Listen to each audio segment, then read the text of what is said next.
Баршаңызға сәлем. Бүгін сіздерге QR код арқылы тапсырма жасауды көрсететін боламын. Дәл осындай қызықты тапсырмаларды жіберіп алмас үшін менің каналыма лайк басып, тіркеліп, қоңыраушаны басуды ұмытпаңыздар. QR код тапсырмасын жасау үшін Google поисққа QR Mania деп жазасыздар. Поисктан шыққан ең бірінші сайттың ішіне кіріп, ссылка деген бөлімді таңдайсыздар. Оның ішінде URL адресқа өзіңіздің тақырыпқа байланысты YouTube-тан видеороликті жазып аласыздар. Ол үшін YouTube каналына кіріп, өзіңізге керекті тақырыптың атауын поисққа жазасыздар. Мысалы, мен Ахмет Байтұрсынұлын жаздым. Өзіңізге керекті видеоның үстін басып, видеоның төменгі жағындағы поделиться деген жерді басасыздар. Одан кейін осы жердегі скопировать дегенді басып, копировать етіп алғаннан кейін бағанағы өзіміздің QR кодтағы URL адрес деген жерге вставитті басып көшіресіздер.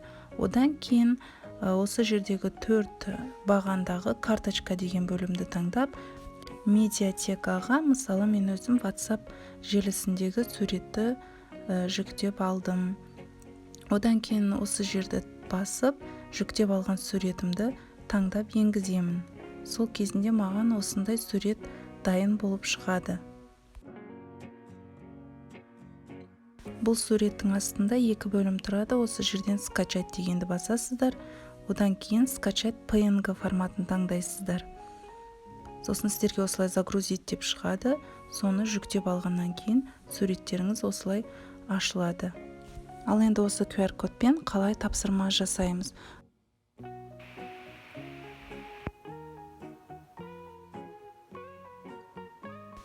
Барлығымызға таныс PowerPoint программасын ашамыз.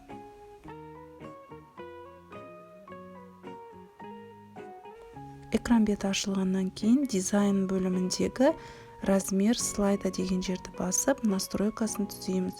Ол жерде өзімізге қажетті А4 форматын таңдаймыз. Осы жерде ескеретін жайт книжный вариантын таңдауымыз керек.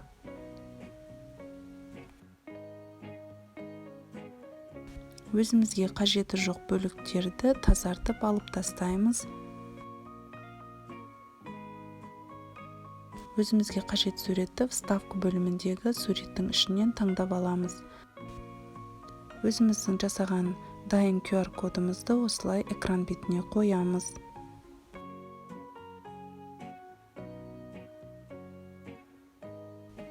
Осы QR кодты видеосын қарағаннан кейін балалар тапсырма орындау қажет болады.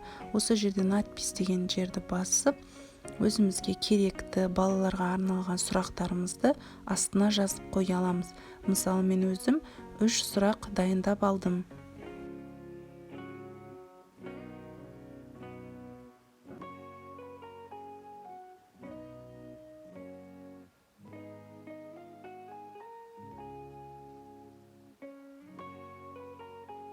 Тапсырманы жасап болғаннан соң, сохранить как деген жерді басып, рабочий столға өзіміздің тапсырмамыздың атауын теріп, документтің түрін таңдаймыз.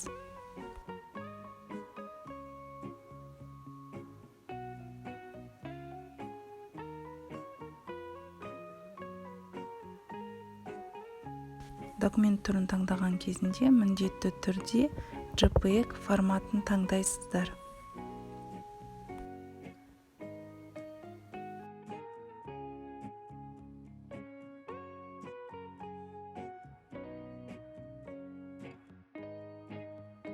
Сақтаған документіміз арнайы папкада сақталып тұрады.